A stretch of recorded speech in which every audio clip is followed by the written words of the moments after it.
Just as a general concept, good and bad in the environment are always swirling around us. There are always good and bad things happening. And if you depend for your sense of stability on that swirl, you will be subject to whatever good and bad is occurring there. We all feel good when something good happens, like this implausible Eagles run at the end of this season.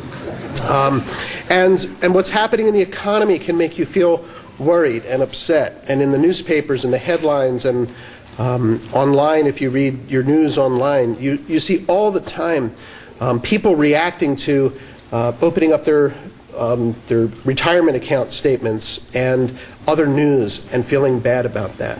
And if your sense of happiness or sadness is based on what's going on around you, you will always be like Dorothy's house in The Wizard of Oz. It was sort of blowing around in the wind, in the swirl. That's not a reliable place to get your sense of stability from. The reality is that the most reliable place for you to get your sense of stability is on the inside. Right? And people have many ways of relying on that, but that's the most reliable place. In Viktor Frankl's book, Man's Search for Meaning, Frankl was a psychiatrist who was a Nazi concentration camp prisoner. He said that in the worst times, when he was being starved, when he was being beaten, when he was being deprived of the most basic necessities of life, the thing that they could not take away from him was his power to choose what to think.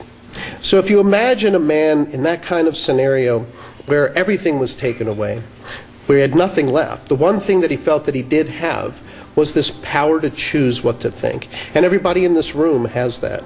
Everybody. That was the ultimate conclusion that he came away from all of that, that devastation from. So that is even more support for the idea that the answer to what's happening on the outside is on the inside. It's inside of each one of you.